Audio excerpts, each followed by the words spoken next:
জামাই ষষ্ঠীর দিন আমার মা কিন্তু দারুণ আয়োজন করেছিল। এই যে মা সব গুছিয়ে নিয়েছে, লুচি, আলুর তরকারি, একটা প্লেটে মিষ্টি, এখানে চিড়ে মুরগি, দই আর একটা প্লেটে ফল। মা বলল আমাকে এখান থেকে একটু মিষ্টি দই নিয়ে যেতে আর কি। এই যে বাবাই বসে পড়লো, মা সব গুছিয়ে দিয়েছে আর কি। এবারে বাবাই খাবে। বাবাই ভাবছে এত কিছু আমি কি করে খাবো, তো মা এখানে একটু খাইয়ে দিচ্ছে। আজকের দিনে তো প্রতিটা জামাইকে শাশুড়ি একটু খাইয়ে দেয় নিজে হাতে আর কি। তো আমার মাও তাই চিড়ে মুরগিটা একটু খাইয়ে দিচ্ছে বাবাইকে। বাবাইয়ের কিন্তু চিড়ে মুরগি খুব ভালো লাগে, কিন্তু অত কিছু একদমই খেতে পারেনি। আমার বাবাই কিন্তু মিষ্টি খেতে খুব ভালোবাসে, সবকটা মিষ্টি খেয়ে নিয়েছে, ফলগুলো বেছে বেছে একটু একটু খেয়েছে, লুচিটা খেয়ে নিয়েছে। সব মা গুছিয়ে দিল, বাবাইয়ের খাওয়া হয়ে গেছে।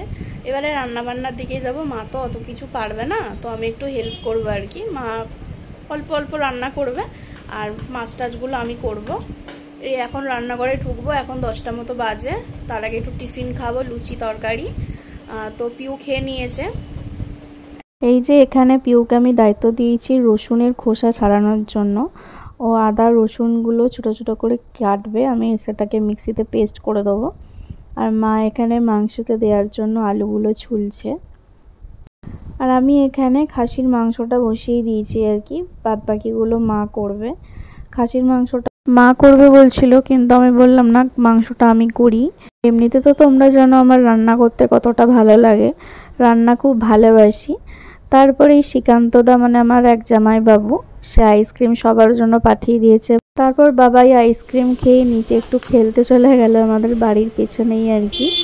এখানে দুই বোনপো, শ্রীকান্তদা, তানি আর আমার বাবাই খেলছে ক্রিকেট। তো আমি উপরের বারান্দা থেকে একটু ভিডিও করে নিচ্ছিলাম। তারপর তানি স্নান করে চলে এলো। তানিকে এখন আমি ভাত খাওয়াবো। তানি তো ফোন দেখতেই ব্যস্ত, ও সারাক্ষণ ফোন নিয়ে থাকে। তো বাবাই এখনও স্নান করেনি, 2টো বাজে তখন। বাবাই স্নান করতে গেল আর আমি সোনা তানিকে ভাত খাইয়ে দিলাম। আমি তখন স্নান করলাম, 2:30 বেজে গেছে। 2:30টার সময় গিয়ে আমি স্নান করলাম, তানিকে ভাতটা খাইয়ে দিলাম। তানিকে গিয়ে পিউ নিচে দিয়ে এলো। তো এই যে দেখো বিছানায় এখন পিউ বসে আছে, আমার বর বসে আছে। বরের তখন স্নান হয়ে গিয়েছিলো আর কি। এই যে ওকে খাইয়ে আমি স্নানে যাব। এসে দেখছি মা সমস্ত কিছু গুছিয়ে নিয়েছে।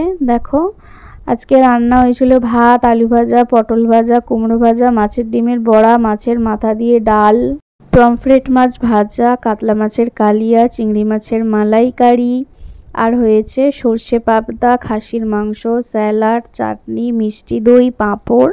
এই হচ্ছে আজকের মেনু। তারপর এই যে আমি একটু হালকা করে রেডি হয়ে নিলাম। এই শাড়িটার পাঞ্জাবিটা আমার মা দিয়েছে, শাড়িটা কিন্তু আমার দারুণ পছন্দ হয়েছে। এখনও ব্লাউজ পিস করানো হয়নি, আমি একটা বাড়ি থেকে এনেছিলাম রেড কালারের ব্লাউজ, ওটার সাথেই পরলাম। তো পিউ এখানে ভিডিও করছিল, ওই জন্য পিউকে আমি বললাম দাঁড়া একটু চুলটা খুলে একটা ছবি তোল ভালো দেখে। তো কয়েকটা ছবিও তুললাম, তোমাদের সাথে তো সেটা শেয়ার করেছি। তো আমাকে আর বাবাইকে কেমন লাগছে তোমরা প্লিজ কমেন্ট করে জানিও। এই যে বাবাই তো খাওয়া আরম্ভ করে দিয়েছে, এখন আমি একটু ভিডিও করছি আর কি।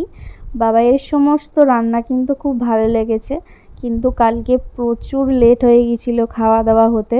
আমার তো খাওয়া দাওয়া শেষ হতে 4:30 বেজে গেছে। এই যে ও এখন খাচ্ছে।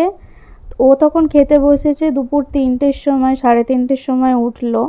ও তো কিচ্ছু তেমন খেতে পারেনি, সব অল্প অল্প করে খেয়েছে। আসলে বেলাটাও হয়ে গিয়েছিলো, তো অত বেলাতে এসব এত কিছু খাওয়া একদমই কারোর পক্ষে সম্ভব নয় আর কি। ও আস্তে আস্তে খাচ্ছে ফোন দেখতে দেখতে।